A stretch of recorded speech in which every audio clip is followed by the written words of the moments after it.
안녕하십니까 여러분. 비교종교학 강의를 맡은 최종석입니다. 요즘 코로나19 사태로 직접 강의실에서 여러분과 만나지 못했던 것을 매우 아쉽게 생각합니다. 이제 이번 달은 면대면 강의가 아니라 얼굴을 서로 마주보지 못하고 이렇게 동영상 강의로 대체하게 되었습니다. 아쉽지만 이런 강의에 좀 익숙해질 필요도 있다고 생각이 됩니다. 그러면 오늘 강의는 종교 전통의 특징에 대해서 살펴보도록 하겠습니다. 먼저 한국 종교 전통은 무속의 영향을 받았다는 것입니다. 보통 우리가 무속하면은 샤머니즘이라고 말을 합니다. 이 샤머니즘은 한국에 들어온 모든 종교와 함께 영향을 주고받게 됩니다. 그러나 이 샤머니즘도 북방 샤머니즘, 즉 유목문화의 샤머니즘과 남방 샤머니즘, 농경문화의 샤머니즘이 차이가 있습니다.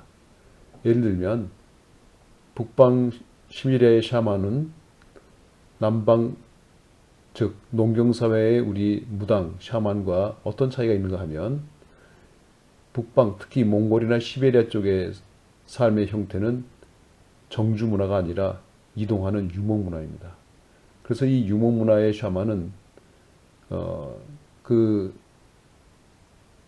탈혼을 해서 그 영계에 가서 망자를 만나고 그 망자의 상태를 알아오는 그런 탈혼의 형태를 갖고 있습니다. 그래서 이제 예를 들면 어머니가 돌아가셨는데 그 딸이 샤먼에게 어머니의 상태를 이제 질문하게 되면 그 샤먼은 탈혼해서, 다시 말하면 엑스타시, 영혼이 빠져나가서 영계에 가서 그 죽은 어머니를 만나고 그 만난 상태를 딸에게 얘기해주는 그런 형태입니다.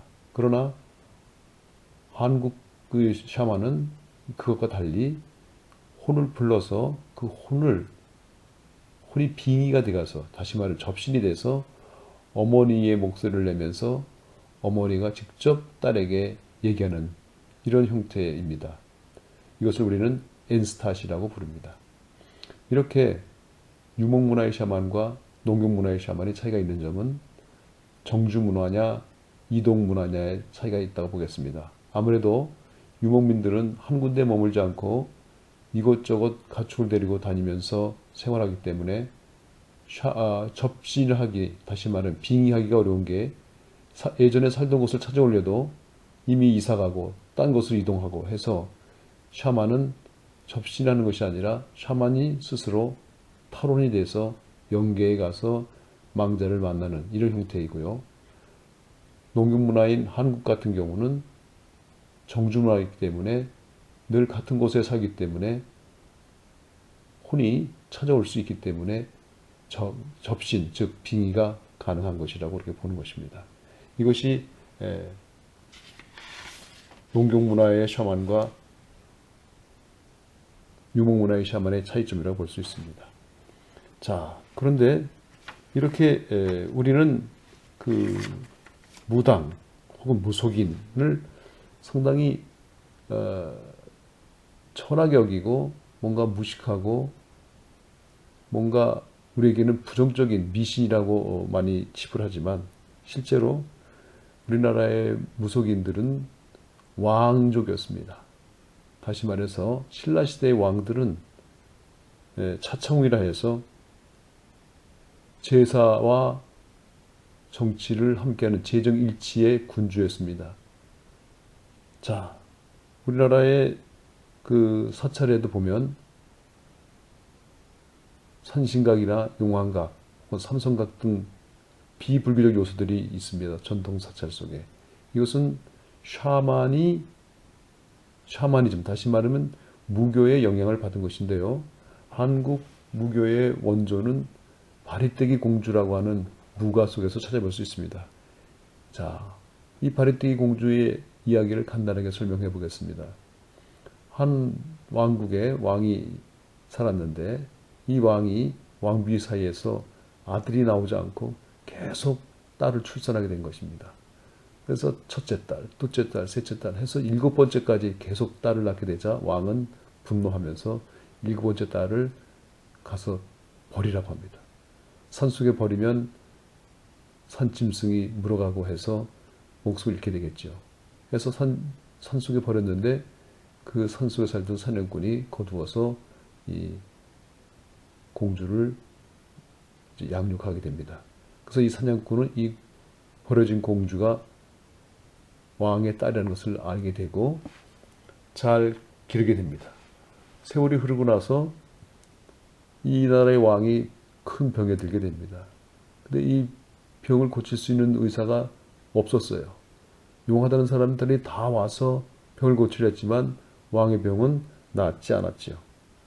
이런 소문이 이제 나게 되고 나중에 알고 보니까 이 왕의 병은 저승에 가서 저승에는 우물에 있는 물을 길어다 마셔야만 난다는 그런 얘기가 이제 나오게 됩니다. 그래서 왕은 사방팔방 수소문하면서 저승에 가서 물을 기울일 사람을 불러보지만 아무도 갈 수가 없었습니다. 첫째 딸, 둘째 딸, 셋째 딸, 딸들에게 물어봐도 누구도 갈 수가 없다고 했습니다. 그래서 이런 얘기를 듣고 이 사냥꾼은 일곱 번째인 바리떼기 공주에게 얘기합니다. 사실 내가 공주였는데 지금 너의 아버지가 아주 병환이 깊어서 차일피일 목숨이 오늘 내일 하는데 혹시 내가 할 수 있는 게 있는지 한번 가봐라. 그래서 이 바리떼기 공주는 왕궁에 들어가서 얘기를 합니다. 내가 바로 부왕께서 버린 일곱 번째 바리떼기인데 제가 한번 저승에 한번 가서 그 물을 기울겠습니다 하고 아주 결연하게 얘기를 합니다. 자, 그래서 드디어 바리떼기 공주는 저승을 향해서 길을 떠납니다. 그 길 떠면서 갖가지 고생을 하는 이야기들이 이제 노래로 나오게 되고 무당은 그 무가를 부르게 되고 그 구슬하는 과정 속에서 사람들은 바리떼기 공주의 이야기를 들으면서 이제 자신이 거기에 이렇게 동화돼서 눈물을 흘리고 웃음을 웃으면서 하나의 연희가 이루어지는 것이죠. 바리떼기는 갖가지 고생을 하면서 드디어 이제 저승문에 도착을 하게 됩니다. 자, 저승문에 도착하니까 거기에는 털이 그냥 무성하고 우람하게 생긴 무섭게 생긴 저승사자가 저승문을 지키고 있었습니다. 그래서 바리떼기는 저승사자에게 사정 얘기를 다 하고 저승문을 좀 들어가게 해달라고 간절하게 애원합니다. 그러자 이 저승사자는 내가 이 문을 통과하려면 먼저 나와 할 일이 있다. 내가 말하는 것을 지켜야만 너는 저승문을 통과할 수 있다. 그래서 이 바리떼기 공주는 저승사자에게 물었습니다. 그게 무슨 일입니까? 하자 이 저승사자는 나와 7명의 아들을 낳고 나야 너는 이 문을 통과할 수 있다. 할 수 있겠느냐. 그래 이제 한시가 급한 바리떼기 공주는 정말 한숨을 쉬면서 그래도 하겠다고 합니다. 그래 이제 저승사자와 바리떼기 공주가 세월이 흘러 7번째 아들 다 낳고 나자 이 바리떼기 공주는 저승사자에게 얘기합니다. 자, 빨리 내가 그 저승 우물에 물을 떠가야 되는데 그걸 알려다오 하니까 저승사가 하는 말이 그 우물은 바로 우리가 매일 먹던 그 물이다. 자, 그래서 이제 바리떼기 공주는 그 물을 이제 떠가지고 이승으로 가겠다고 하니까 저승사자는 그럼 나도 함께 같이 가자 해가지고 함께 가는데 아이들을 7을 쭉 끌고 이제 이승으로 내려오는데 한참 내려다 보니까 저쪽에서 상여가 올라오고 있었습니다. 여여 하면서 상여가 올라오는데 만나보니 이미 부왕과 어머니까지 다 세상을 떠나서 이제 저승길로 올라오고 있는 것이었습니다. 그래 이제 이 바리떼기는 낙담하면서 그동안 고생하고 또 저승사자와 약속도 다 지켜서 이제는 부왕을 살릴 수 있을 거라는 희망을 가지고 내려왔는데 이미 세상을 떠났으니 어떡합니까? 그래서 크게 실망을 했는데 이 저승사자 하는 말이 그래도 모르니 한번 네가 떠온 그 물을 한번 입에다 넣어봐라 해가지고 입에다 그 물을 붓자 부왕은 눈을 뜨고 숨을 쉬면서 깨어나게 됐습니다. 그래서 어머니와 아버지를 다 이제 살리게 되었죠. 그래 이제 거기서 이제 부왕은 바리떼기 공주에게 말을 합니다. 정말 감사하다. 너무 고맙다. 하면서 너를 이 나라의 반쪽을 너에게 줄 테니 네가 다스리도록 하라 하면서 바리떼기 공주에게 나라를 다스릴 것을 청했지만 바리떼기 공주는 거절하고 맙니다. 그러면서 이제 이 바리떼기는 바로 무속인의 원조가 되는 것입니다. 자, 이 이야기 속에서 한국 무교의 원조는 왕족이었다. 그리고 한번 약속한 것은 어떤 일든지 해낼 수 있다. 라고 하는 그런 독특한 한국 무교의 특징을 이제 드러내는 것이죠. 자, 이렇게 한국 무교는 신라시대의 왕족이었던 것을 비롯해서 조선조가 오기까지 상당히 한국의 종교적 역할을 충실히 해오다가 조선조에 들어오면서 이제 억불숭유 정책과 함께 무교까지 불교와 함께 탄압을 받게 되고요. 다시 조선조 끝나고 일제에 의해서 무교는 더욱 탄압되면서 미신으로 아주 전락하게 되는 것입니다. 그리고 다시 또 새마을운동 1960년대부터 시작하는 새마을운동에서도 마찬가지로 미신타파 속에 들어가면서 한국의 무교는 비종교적인 것으로 낙인 찍게 되는데 여기서 다시 한국 무교의 부흥은 한국에서 올림픽이 열리던 해에 남이섬에서 어떤 일이 벌어지냐면 전국에 있는 무교 대표자들이 모여서 정식 종교로 발족을 하게 됩니다. 그래서 전국에 있는 대표적인 무인들이 모여서 무속인들이 모여서 발족을 해 가지고 의례집이나 또 교리집까지도 만들어서 시작을 했습니다마는 이게 제대로 잘 이행이 되지 못하게 됩니다. 그래서 이 교회 이름도 천우교, 하늘천자의 지부자 천우교라고 발족을 했는데 잘 진행이 안 된 이유는 각각의 신들이 있는데 그 신들의 우효를 따질 수가 없는 것입니다. 각 무당마다 모시는 신령님들이 대체적으로 한국의 신령님들이 132 정도가량 있는데 어느 신령이 더 위고 아래고 이걸 따질 수가 없어가지고 결국은 유야무야하게 되는 것입니다. 자, 그래도 이렇게 한국의 무속인들이 현대사에 와서는 점점 연령층이 낮아지고 학력이 높아지는 그런 모습을 보이고 있습니다. 또한 특히 불교와 무교의 경계가 모호해지고 있습니다. 그 얘기는 무슨 얘기냐면 무속인들이 자신들을 보살이라고 칭하고 더 나아가서 무속인들이 모시고 있는 신령님들 중에는 대표적으로 사명대사 같은 스님이 있을 뿐만 아니라 그 땅에 불상을 모시고 있을 정도입니다. 이렇게 불교와 무교의 경계가 불분명해지는 것은 한국 무교 속에 불교적 요소가 많이 들어있고 또한 불교 속에 무교적 요소가 또 많이 들어있다는 것을 잘 나타내는 것입니다. 그렇다면 무교의 영향을 받는데 제일 먼저 무교와 서로 영향을 주고받은 것은 불교이죠.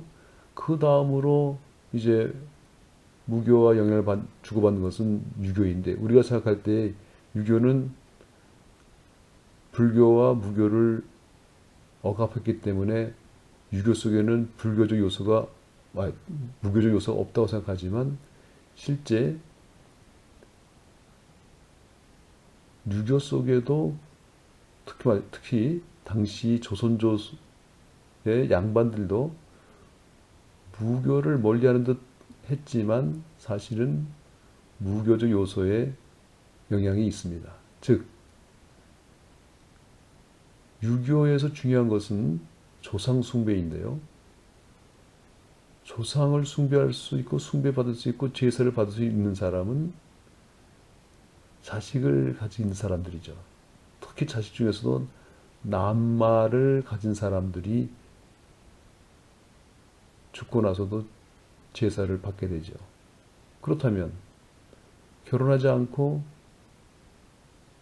세상을 떠난 처녀나 총각들은 누가 제사를 지내줍니까? 자식이 없지 않습니까? 이러한 혼령들을 보낼 수 있는 것은 당시로서는 무교적인 굿이었습니다. 특히 유교는 사후세계에 대해서 제시하는 것이 없습니다. 유교에서는 사람이 세상을 떠나면 혼과 백으로 나눠진다고 생각해요.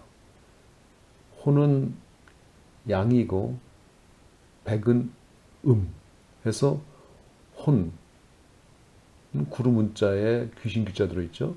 그래서 위로 올라가고 백 신백자의 귀신 귀자 이 백은 바로 뭘 말하냐면 땅속에 묻히는 뼈를 말하는 것이죠. 해서 우리가 추석 때나 구정 때 조상 숭배를 하러 가는데 일단 제사를 지내는 것은 집에서 차례를 올리는 것은 혼을 부르는 것이죠. 그러면 혼만 부르고 나면은 반쪽이니까 다시 백을 만나러 가는데 백은 어디로 갑니까? 묘소를 찾아가죠. 거기 백이 있죠. 그래서 혼과 백을 다 숭배하는 것이죠. 그런데 백이 계속 땅속에 있는 것이 아니지 않습니까? 한 100여 년 지나면 다 사그러져 없어지니까 마찬가지로 조상 숭배도 3대까지만 지나는 것입니다. 대략 한 100년. 이렇게 하면서 이제 혼과 백이 다 조상의 어떤 영향이 자손들에게 미치지 않는다고 생각하는 것이죠. 그러면 왜 유교는 남아를 선호했을까요? 알 수 있게 되겠죠. 왜냐하면 남아는 바로 제사를 지내줄 수 있는 주체가 되는 것이고 사후에 윤회를 한다든가 극락이나 지옥 간다는 얘기는 유교 없고 유교에서는 철저하게 조상으로부터 자손으로 내려가는 다시 말해서 계세사상, 이을 계자, 세상세 해서 계세사상이기 때문에 나의 분신이 나의 아들이고 그 아들의 또 아들이 또 분신이고 해서 계속 이어져 내려간다는 그런 계세사상 때문에 남아를 선호하게 되는 것입니다. 자, 그렇지만 아까 말씀드린 것처럼 자손이 없이 세상을 떠난 영가들은 어떻게 됩니까? 결국은 불교나 무교가 담당하게 되는 것입니다. 그래서 천도제를 지낸다든가 망자를 위한 굿을 하게 되는 것이죠. 자, 그럼 두 번째로 그럼 이제 이렇게 유교와 무교의 어떤 만남이 있을 뿐만 아니라 또 재미난 것은 조선조 때는 양반들이 이제 구슬을 한다든가 하는 또 혹은 절에 가는 것을 억제하지 않았습니까? 이럴 때에 에, 이제 자신의 남편이 승차를 해야 되는데 그 구술제 하는 것이죠. 구술. 그러면 실제로 그 당사자인 양반이 와서 굿판에 올 수는 없으니까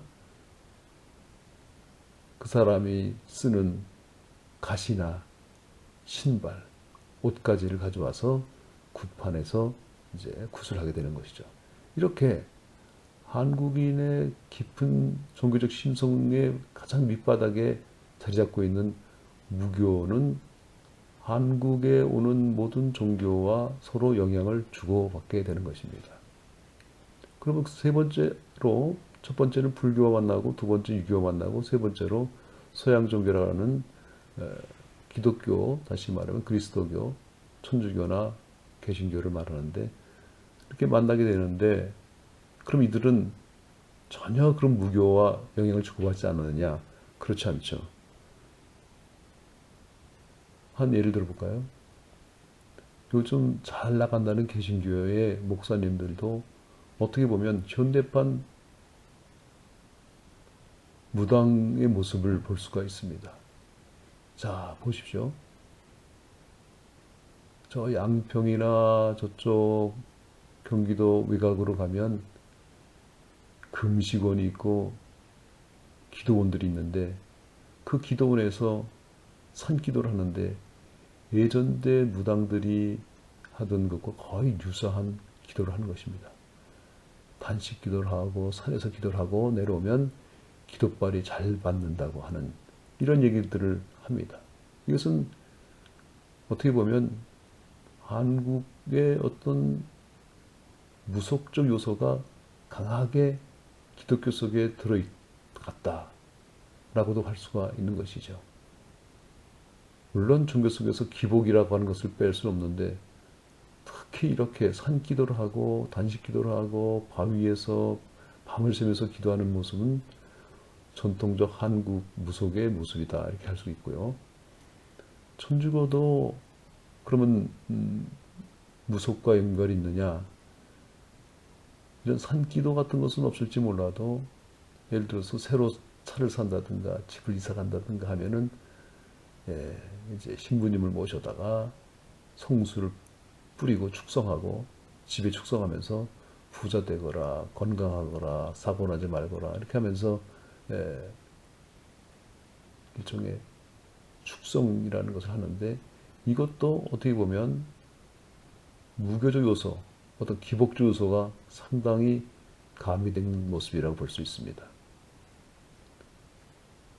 즉 한국의 전래된 모든 종교는 한국인의 종교적 심성의 가장 심층부에 자리 잡고 있는 무교와 영향을 서로 주고 받고 있다. 이렇게 볼 수 있습니다. 그렇기 때문에 이렇게 무교 요소가 미신이라든가 비위생적이라고 말하는 기보다는 오히려 다이나믹하고 열정적이고 하는 모습으로 나타나는 것을 우리는 더 긍정적인 모습으로 살펴야 할 것입니다.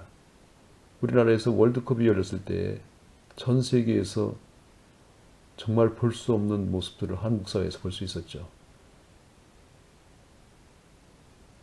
광화문 광장뿐만 아니라 각 도시마다 큰 대형 스크린 놓고 붉은 옷을 입고 응원하는 모습, 심지어는 군대, 심지어는 형무소까지 곳곳에서 모여서 열정적으로 응원해서 상당히 좋은 성적을 거뒀는데요. 이건 어느 나라에서도 볼 수 없는 모습이었죠. 이런 모습도 꼭 무교적이라기보다는 한국인의 저 밑바닥에 들어있는 어떤 열정, 거의 엑스타시 같은 그런 모습들이 나타난 것이다. 이렇게 해석하는 학자들이 있습니다. 자, 이렇게 한국의 종교 전통 속에 무속적인 요소가 강하게 있고 그 다음에 그런 영향을 주고받는다. 이런 것을 우리가 볼 수가 있습니다. 자, 그리고 하나만 더 말씀드리면 예, 이렇게 한국 무속을 단순히 미신으로 치부하기보다는 현대사회 속에서 한국인이 갖고 있는 종교적 열정이 어떻게 한국 현대사회의 종교적 특징 속에 나타나는가 하는 것도 뒷부분에서 말씀드리도록 하겠습니다. 자, 그럼 두 번째, 특정 종교가 특정 시대를 지배한다 라는 것인데요. 첫 번째, 원시 종교 시대라고 할 수 있습니다. 불교가 한반도에 전래되기 이전 선사시대부터 시작해서 불교가 한반도에서 정착하고 정식으로 공인을 받은 4세기까지를 원시 종교가 지배하던 시대다 이렇게 볼 수가 있습니다. 조금 전에 말씀드렸던 무교, 다시 말해서 무속이 바로 이 시대를 지배한 것이다 할 수 있습니다. 그 다음으로 불교가 지배하던 시대가 있는데요. 바로 불교가 전래돼서 자리 잡은 4세기부터 14세기까지 약 1000년가량 삼국시대와 고려시대가 바로 여기에 해당되는 것이죠. 그래서 거의 1000년 동안 한국인의 정신적 혹은 정서적 그리고 영역과 그 다음에 생활, 지적인 영역, 미적인 영역 속에 다양한 영향을 주게 되는 것입니다. 우리가 하는 말 속에도 불교 요소가 드는 것이 많이 있죠. 콩 심은 데 콩 나고 팥 심은 데 팥 나고 이런 말도 사실 알고 보면 상당히 불교적 요소가 강하게 들어있는 것이죠. 이렇게 불교가 이제 1000년가량을 지배하는데 처음에는 사실상 한반도에 불교가 그렇게 이제 쉽게 들어온 것도 있지만 어렵게 전래된 것도 있습니다. 300년대에 고구려와 백제는 불교를 쉽게 잘 받아들였죠. 그 얘기는 뭐냐면 그 당시에 고구려는 부견과 함께 동맹국이었죠. 해서 그 당시에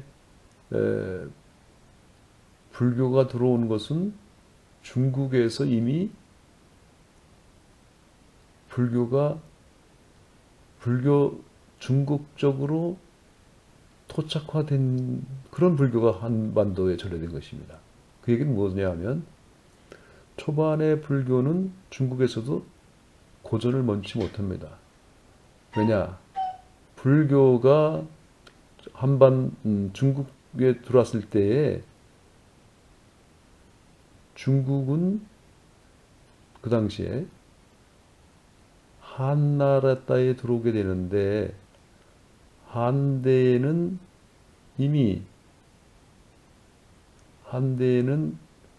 그 전 초한 시대를 지나서 오게 되는데 이제 중국의 역사를 간단히 살펴보면은 하은주 그 다음에 다시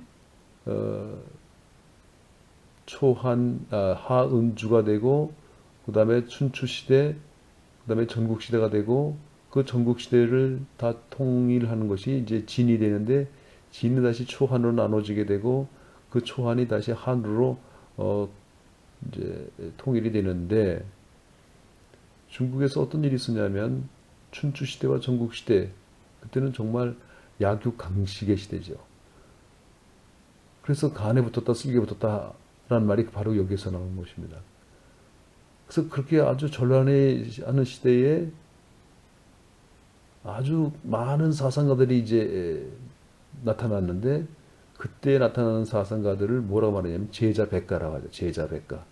그래서 대표적으로 유가, 도가, 법가, 음양가, 오행가 농가, 명가, 상가, 병가, 등등등등 이렇게 많은 사상들이 나타나면서 어떻게 하면은 태평한 시대를 다시 이룰 수 있을 것인가 하는 나름대로의 생각들을 펼치는데 이때에 이제 전국시대를 막을 내리게 되는 것은 바로 시황제가 통일을 하게 되는데 이 통일하고 난 다음에 채택한 것이 바로 법과입니다. 법과가 되면서 그때 당시에 말이 많았던 다른 사상가들의 책이나 사상가들을 이제 죽이죠. 대표적인 것을 우리가 아는 것처럼 분서갱유라 해서 많은 책을 태우고 유생들을 땅에 묻죠. 이렇게 해서 이제 법과를 가지고 아주 무섭게 중앙 통제를 하게 되는데 이러한 진나라가 오래가지 못합니다. 20년도 채 못 되면서 이제 막을 내리게 되는데 이때에 진나라에서 분서갱유뿐만 아니라 만리장성도 쌓게 되고 그리고 또 진시황이 한 일 중에 문자의 혁명을 이룹니다. 그때 그 문자라고 하는 것은 바로 뭐냐면 당시의 문자는 아주 그림 같은 거였죠. 그래서 편지 한 장 쓰려도 상당히 시간이 많이 걸리고 그림이었어요. 그래서 이것을 아주 쉽게 많은 사람들이 알기 쉽는 글자로 만들자 해가지고 만든 것이 예서죠. 그래서 그때 이제 문자의 혁명이 일어나게 되고 이러면서 예서가 이제 쓰여지게 되고 해서 그 예서를 그 당시 사람들은 요즘 글자다 해서 금문, 이제금자, 그럴 문자, 금문이라고 예전 때 그림같이 썼던 글자를 옛고자, 고문이라고 했어요. 자, 그러다가 이제 결국은 한이 통일하게 되면서 어떤 일이 벌어지냐면 다시 이제 새롭게 나라를 세우면서 지도 이념을 채택해야 되는데 법가를 그대로 계승한 것이 아니라 유가를 찾게 되죠. 유가. 그러니까 이제 유생들이 이제 엘리트들이 나타나면서 예전 때 시황제가 만든 글씨를 가지고 글자를 가지고 우리는 쓸 수 없다 해서 예전 때 썼던 고문을 찾아야겠다는 고문파가 생기게 되고 아니다. 비록 시황제가 우리의 선배들을 이렇게 가혹하게 죽이고 불로 책을 다 태웠다 하지만 그래도 이 글자가 쉽고 쓰기 좋으니 이걸 쓰지 않은 금문파로 이제 나누어집니다. 해서 고문파들은 어디 감춰진 책이 있을 거다 해가지고 이제 중국 전역을 다니면서 죄송합니다. 고문을 쓰여진 글자를 그 책을 이제 찾으러 다녔다 하는데 바로 공자의 유택 속에서 사서삼경을 찾았다는 거죠. 그리고 이제 금문파들은 자신들이 그동안 공부했던 유교 경전들이 머릿속에 있으니까 그 머릿속에 기억하고 있던 것을 이제 금문으로 복원해 내는 것입니다. 해서 금문파와 고문파가 서로 이제 논쟁을 벌이게 되는데 서로 자기들이 그 금문파가 복원해낸 경전하고 고문파들이 찾았다는 경전의 내용이 글자들이 이제 꼭 일치하지 않은 부분들이 꽤 있었던 것이죠. 해서 이 당시에 학자들이 얻은 것이 맞냐 옳으냐 하면서 서로 논쟁을 벌였기 때문에 이때의 학문을 훈고학이라고 합니다. 자, 이런 때에 불교가 이제 중국에 들어오게 되고 그러니까 유가들, 다시 말해 당시의 지도 세력이었던 유생들은 불교의 전례에 대해서 관심이 없고 자신들의 경전을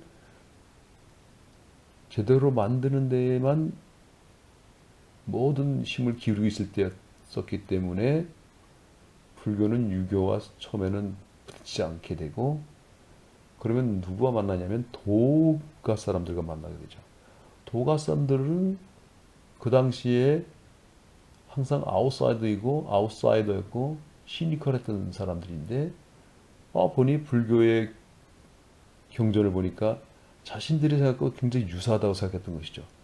도라든가 공이라든가 하는 것들이 자신들이 생각했던 무의자인이라든가 도와 굉장히 유사하다 하면서 이제 이 도가 사람들은 불교의 경전을 자신들이 갖고 있는 생각대로 이제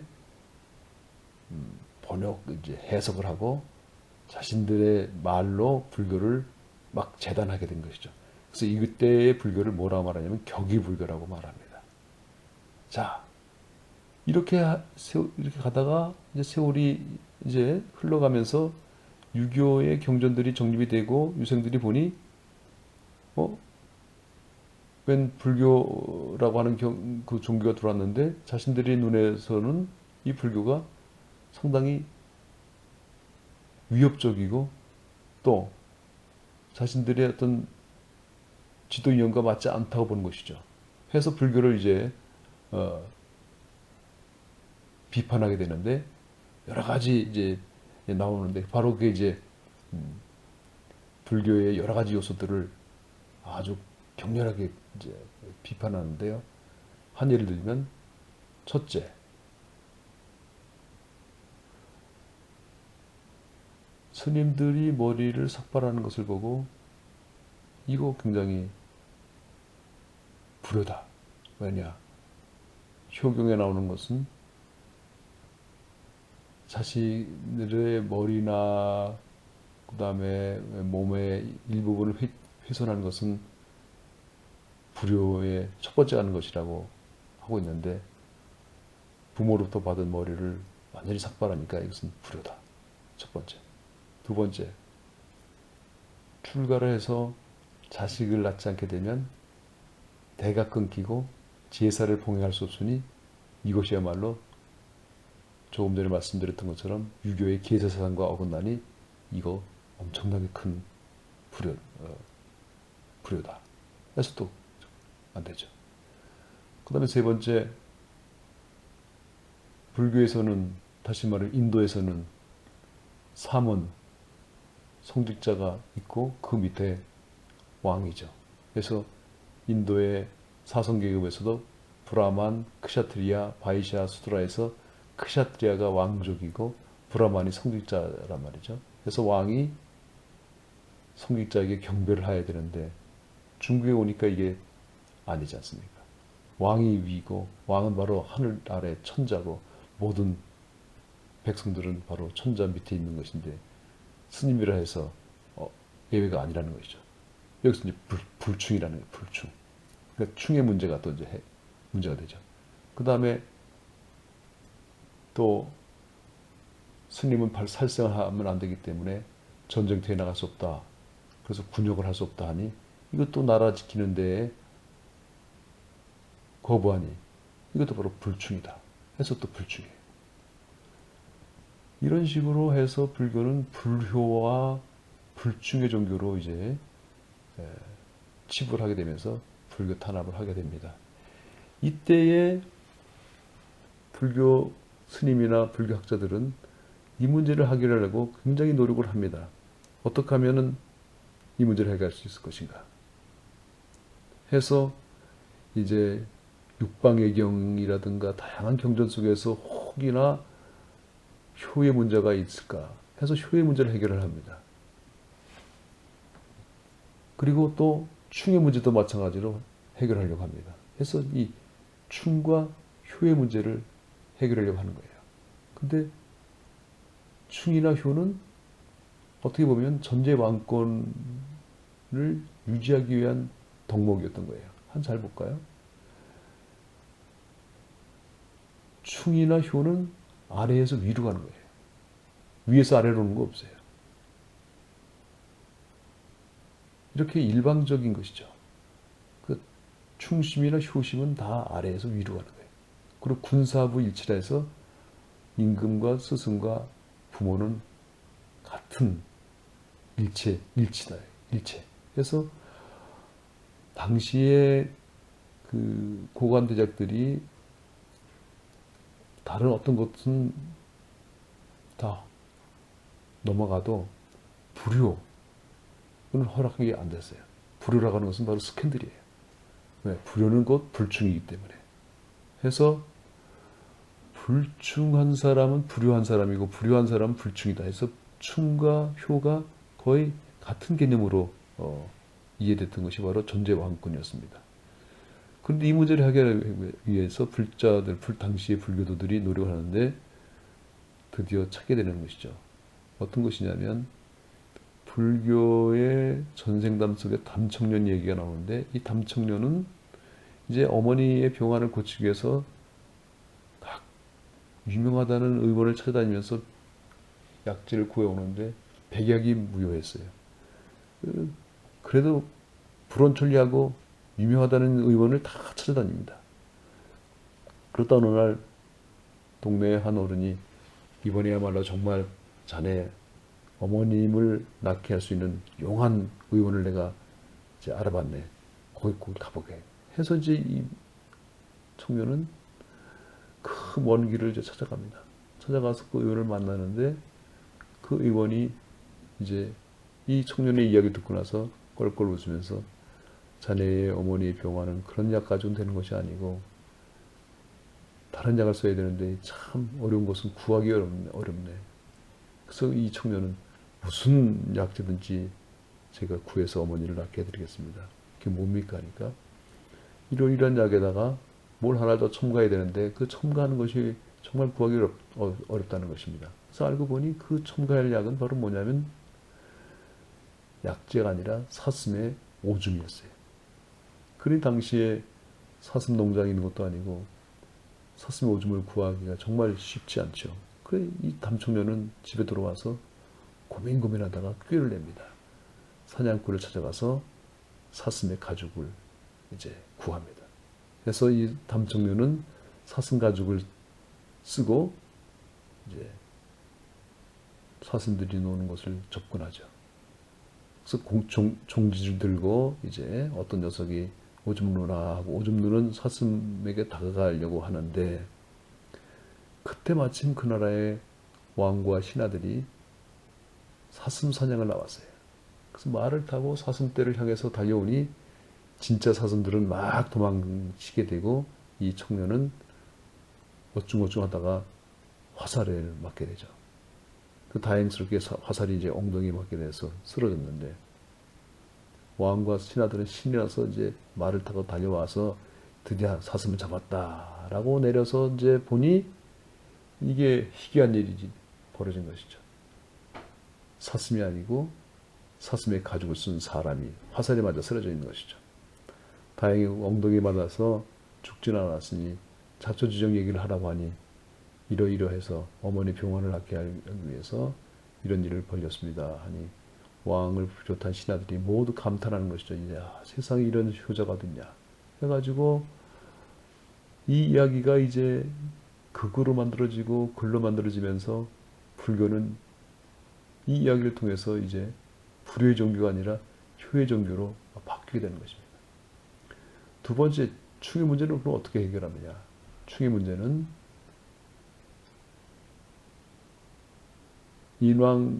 다시 말해서 인왕 백고자법회라는 게 있는데 백고자법회는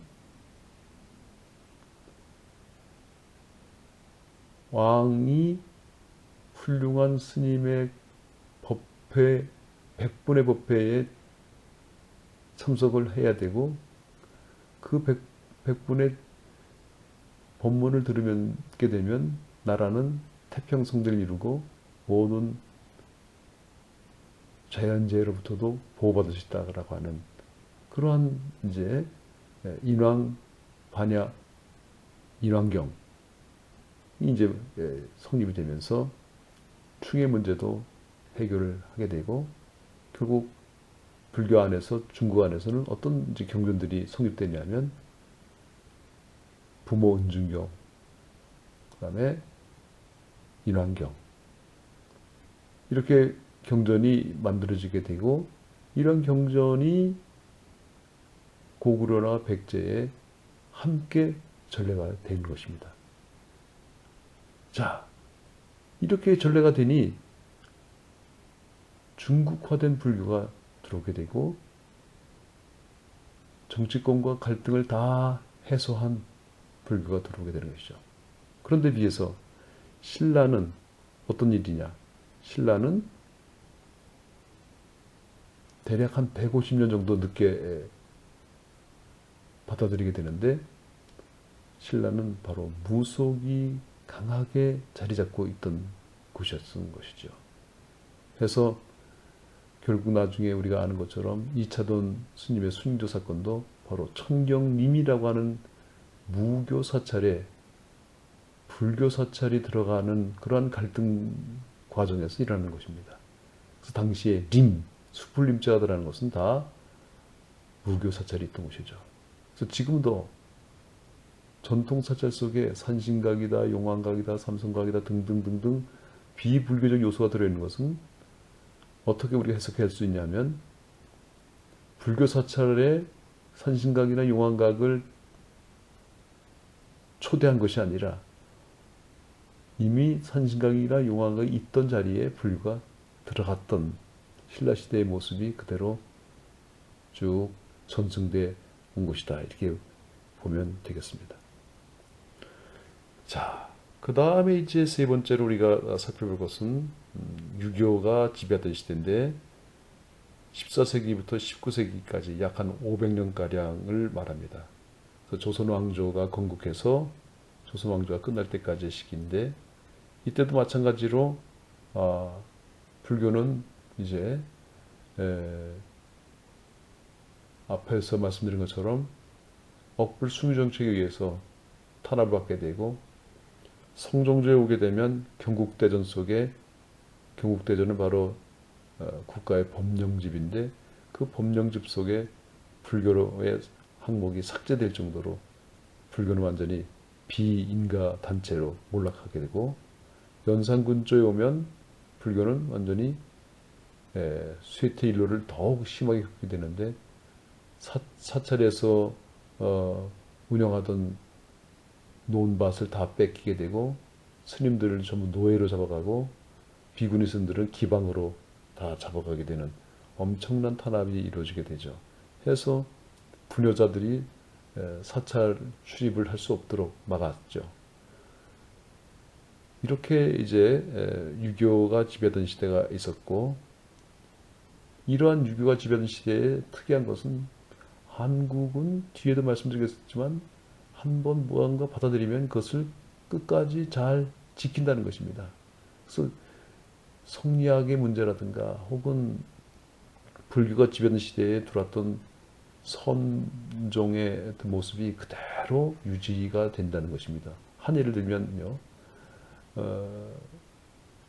성균관에서 이루어지는 석전제, 부처님, 공자님 탄신일을 기리는 석전제가 한국에서는 그대로 처음의 모습을 유지하는데, 실제 본고장 중국에서는 다 잊어버렸다는 거죠. 그래서 공자님의 고향인 곡부에서 그거를, 석전제를 하려도 할 수 있는 사람들이 없어서 한국 성균관에 와서 배워갔다는 것입니다. 이렇게 한국은 무언가 처음 받은 것은 그대로 그 원형을 잘 유지하는 그런 모습을 지니고 있습니다. 그 다음에 이제 네 번째가 유교 이후 시대죠.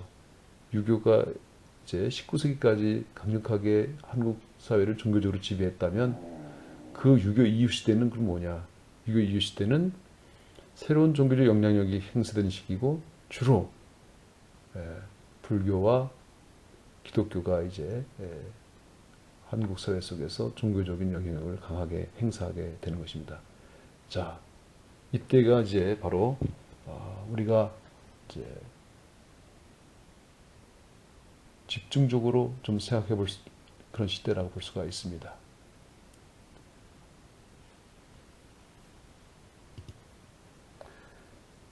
(1894년부터) (1896년) 사이에 갑오경장이 일어났죠. 그리고 1895년에 그동안 조선시대에 도성을 출입을 못했던 스님들이 이제 1895년을 기점으로 해서 출입이 허용되죠. 근데 여기서 문제가 바로, 이 도성 출입을 허용하게 하는 과정 속에서 일본의 일련종 승려인 산호가 당시 내각 총리 대신이 김홍집에게 이제 간언하고 김홍집이 고종에게 또 간언하면서 이루어지게 되는 것이죠. 이렇게 되니까 당시의 한국 불교계는 자신들을 해방시켜준 장본인을 일본 일련종으로 보게 되고, 여기에서 이제 그 다음 해에 당시 한성에서 한일 불교도 대회가 열리게 됩니다. 그러나 당시의 정치적 상황은 점점 일본의 그 검은 손이 한국의 조정을 이제 야금야금 이제 조여가고, 드디어 1910년에 한일 합방이 이루어지게 되면서 이게 이제 한반도의 모든 외교권이라든가 자주권을 이제 상실하게 되게 되는데, 이런 상황 속에서 1910년 9월에 이제 이회강이라고 하는 스님을 중심으로 해서 원종을 이제 만들게 됩니다. 근데 원종을 만드는데, 죄송합니다. 1908년에 원종을 만들게 되는데, 1910년 한일합방이 되고 나서 바로 이 원종의 그 제일 그 중심적 인물인 이회강 스님이 일본으로 건너가서 원종과 일본의 조동종이 합종하는 것에 이제 사인을 하고 들어오죠. 이런 사실이 알려지게 되자 원종을 이제 승인하지 않는 많은 스님들이 이제 들고 일어나게 되는데, 대표적인 분이 바로 이제 한용운 스님이죠. 해서 이분들은 원종을 거부하고 임재종을 다시 이제 창종하게 됩니다. 이렇게 일제가 한국의 불교를 이제 결국은 이제 장악하게 되는데, 결국은 원종과 임재종 다 인정하지 않고 총독부가 한국 불교를 30개의 교구로 나누면서 총괄하게 됩니다. 그렇게 되고 이제 전통적 한국의 어떤 불교적 전통이 일본식으로 이제 바뀌게 되죠. 자, 여기에서 이제 문제가 있죠. 많은 불교계의 인사들이 일본을 유학을 가게 되고, 일본식으로 모든 불교계가 이제 변환이 됩니다. 그러면서 일제는 어떤 일을 하게 되냐면, 그 당시까지 지배층이고 기득 세력이었던 유교를 탄압하고, 그 유교에 의해서 탄압받았던 불교와 기독교를 이제 회유하게 된 것이죠. 이러면서 결국은 일제의 어떤 정책에 불교계와 기독교계는 동조하게 되는 이런 일이 벌어집니다. 자, 그러면서 결국은 당시의 유생들은 한반도를 떠나고 만주나 중국에서 독립운동을 하게 되고, 실제 불교계나 기독교계는 독립운동보다는 교세 확장에 더 치중하게 되는 이런 사태가 벌어집니다. 자, 오늘날 불교와 기독교가 한국 사회를 지배하고 있는데, 그 이면에는 이러한 아픈 역사가 있는 것입니다. 그렇다면 우리는 어떻게 현대사회 속에서 어떤 모습으로 대처해 나갈 것인가 하는 것이 우리의 숙제라 할 수가 있습니다. 자, 세 번째를 보겠습니다. 한국인의 종교적 심성은 보수적이다. 새로운 사상이나 종교를 받아들일 때는 시간이 필요하지만 한번 받아들이게 지기면 그것은 끝까지 간직하는 성향이 있다. 한국의 선종은 신라 말에 들어와 본래 모습을 현재까지 지키고 있습니다. 주작도 마찬가지입니다. 다른 유학의 유파나 양미학도 들어오지 못하였습니다. 왜냐? 주작이 강력하게 막았기 때문입니다. 개신교에서도 비슷한 일이 있는데 150년에 들어올 당시에 금기되었던 흡연이나 음주의 문제가 아직도 지켜지고 있는데 이런 것을 봤을 때 한국 종교 전통 혹은 한국 종교의 특징 속에는 보수성이 상당히 크다 이렇게 볼 수 있습니다. 그 다음에 이제 한국 종교의 특징 속에 또 특이한 것은 종교 분할이 다른 어떤 나라에서 찾아볼 수 없는 그런 분할을 하고 있다는 것입니다. 즉 불교와 기독교 그리고 그 위의 종교가 각각 3분의 1씩 차지하고 있다는 것이죠. 한국 인구의 2분의 1 정도가 종교인인데 그 종교, 신앙 가진 사람 중에서 3분의 1 불교, 3분의 1 기독교, 3분의 1 기타 종교. 그래서 이렇게 대등한 분할을 갖고 있는 나라는 전 세계 어디에도 없습니다. 그렇지만 이렇게 대등한 분할을 가지면서도 실제로 어떤 종교 분쟁, 큰 어떤 종교적으로 피를 흘리면서 싸우는 일은 한반도에서 없었습니다. 그러나 다른 나라, 특히 아일랜드라든가 혹은 무슨 저쪽 동티모르라든가 다양한 국가, 지금 IS라고 해서 한동안 또 피를 흘렸던 쪽 중동 지역 등등 여러 곳에서 세계 각곳에서 일어나는 종교적인 분쟁은 사람의 목숨을 앗아가는 그런 아주 참혹한 일들이 벌어졌지만 한국은 그런 일이 벌어지지 않는다 해서 종교학자들은 한국을 종교 박람회장 혹은 종교 윤광로 이렇게 말을 합니다.